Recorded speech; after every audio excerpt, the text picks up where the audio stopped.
Hey folks, this is Bardic Dragoon. Welcome to another episode of Let's Play Shantae, Whiskey Revenge, Director's Cut, whatever, lots of words. This title is too long. Anyway, so when we last left off, we had traversed the Squid Baron's labyrinth after he tried to pull a diamond dash on us, and gained the power to do that. Now that we can do that, let's go ahead and continue on our adventure. Well, sort of, but not really. Mostly we're going to use our nobility to turn into a monkey, and by turning into a monkey, climb walls and do crazy stuff like that, to get some collectible items that will be useful, sort of. See, because we already picked up some of them inside the Squid Baron's labyrinth. And that is Magic Gem. It's a special item. There's only 17 of them in total in the game, and you need those to purchase certain upgrades. Right now, pretty much what I have, the map, the 3 spells that I have, all of those can be acquired with just money, and that's pretty much, outside of consumable health and magic potions, those are the only things that you can really acquire with money alone. Everything else is going to require a combination of money and magic jam. So it's good to collect magic jam, and I just missed the jump point where I need to go forward here. Where did I miss that at? Anyway, and since, in true Metroid fashion, or Metroidvania, whatever fashion, since we've got a new ability that allows us to go places we couldn't before, we of course have to use that ability to now go and get stuff. I think this game isn't as bad about backtracking, mostly just because of the fact that it's a lot shorter. I imagine I've actually, interestingly enough, never actually played the original Shantae, so I've been playing it now. You can need a different ability to get here. Yeah. Okay, well, this was a pointless excursion here. But yeah, as I was saying, I never actually played the original Shantae. I'd always heard about it and that it was a really good game, but I never actually played it. Stupid enemies, yeah, whatever. Anyway, and so I've actually been playing through it recently. I've had it on my actual, the 3DS virtual console, whatever, for a couple of months, but I don't know, playing this made me decide, I should play the original too. And I've got to say, the original is actually very similar to this. This almost feels like less of a sequel and more of kind of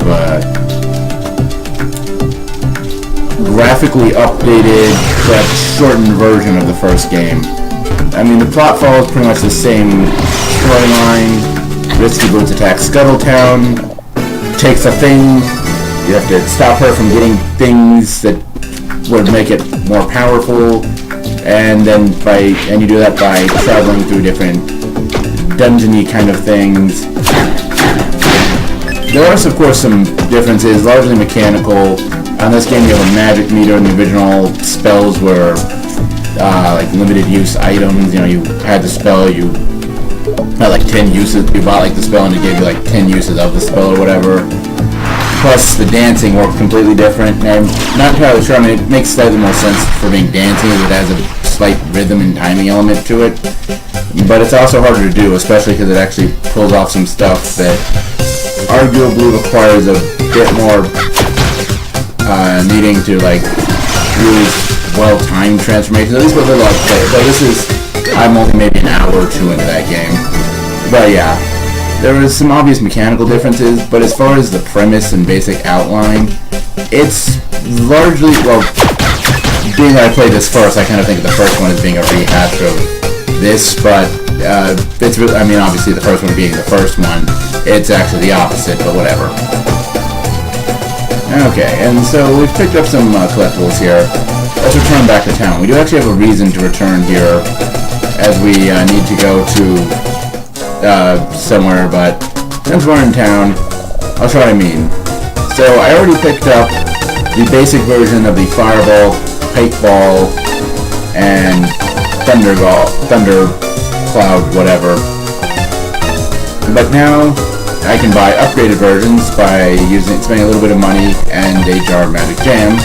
I can, by using multiple jars of magic jam and spending money, improve my attack speed.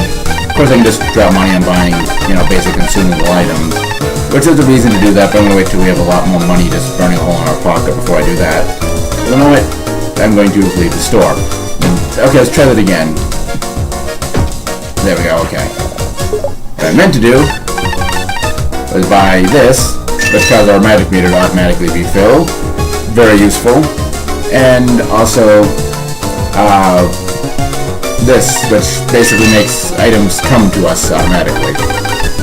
And then, for the time being, we're not going to pick up anything else. Oh, by the way, something I kind of forgot to mention. If you saw probably a minute or two ago in the video, I picked up an item called a heart holder. That's the other major collectible that's besides the magic jam. The heart holders are, well, pretty much life extensions. There are 3 of them total in the game, meaning you can expand your life up to 6 hearts total, with each heart being like 2 to 3 hits, or something like that. I don't know what the actual, how it does that is, but yeah. Woo! And yeah, see, those things also. Stand here a moment. Watch the magic ape, see, it also automatically refills now, which is very useful, particularly with one of the achievements in the game, but we'll get to that one later. As in order to get that, we need, or the easiest way to get it at least, requires the automatic magic refill and a good place with enemies spawning, which this next area is a pure platforming challenge, so we're not going to find that here. Instead, we're going to find a cave that we can go into, but won't do us much good because we don't have the ability we need. Okay, that was awesome. Anyway, because yeah, as I said, without the game, I think I mentioned it earlier, but you do get 3 dances in the game, which, similar to how the dance we learned in the Squid Baron's Labyrinth gave us the ability to turn into a monkey, the other ones do similar things as well. I believe it's specifically the next one we'll get, which I don't remember when we get it, probably not too far from now, but that gives us the ability to transform into an elephant. And then finally, there's one that allows you to transform into a mermaid, I think it is. Though that one you don't get to like practically the end of the game. So that one doesn't get as much use as some of the other ones.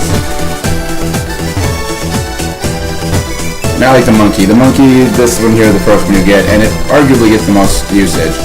We'll ignore that statement for the moment being, because we have places to go, people to see, hair to whip back and forth.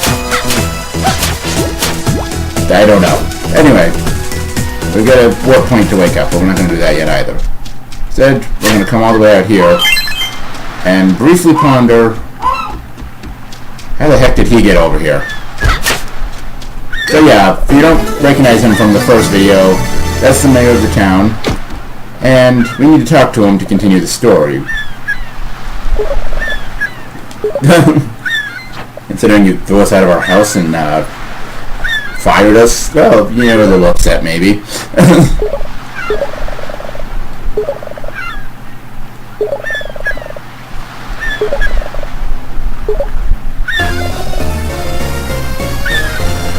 Yes, the town indeed. Next key item we'll need to continue the story.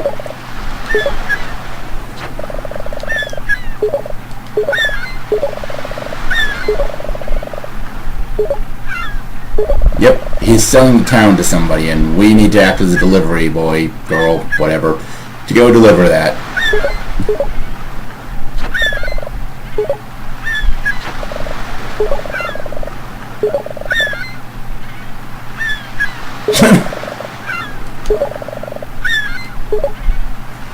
So, yeah, no, don't talk to him again. Yeah, I wanted to press jump, not talk, whatever. Okay, so let's wake up the warp squid. and then use him to teleport to Lilac Fields again. Because now we've got the item we need. We've picked up a few extra ability, or a few extra jars of magic jam, though we don't really have enough money to do much of anything more than what I've already done with them. Yeah, whatever. So we'll continue on the story. But as I was saying before we talked to the mayor there, each of the transformations does get an upgrade. At least I remember the monkey and elephant do. With how late you get the mermaid, I'm not 100% sure that she gets a upgrade. I could be wrong though. Like I said, it has been a while since I've played this.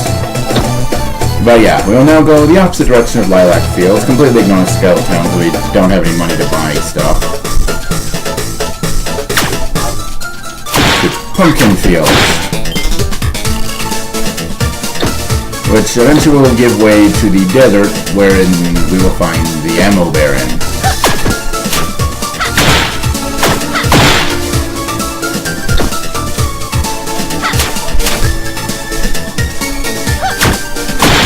Go.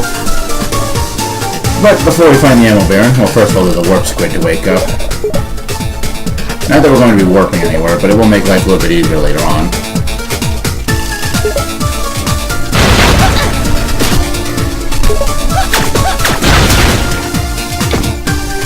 You know, as cool and unique as that attack is, it does seem a little impractical. Ow.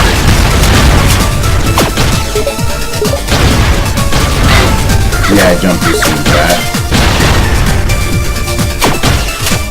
Okay.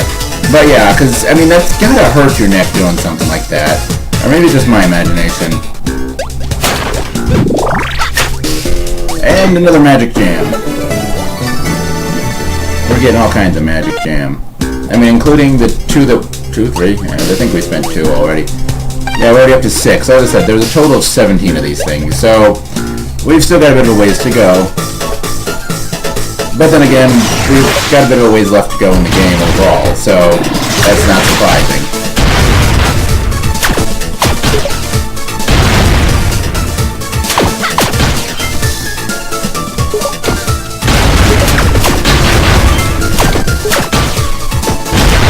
I have no clue I decided to kill those things. Probably because we're going to start picking up some gems, to get some other stuff.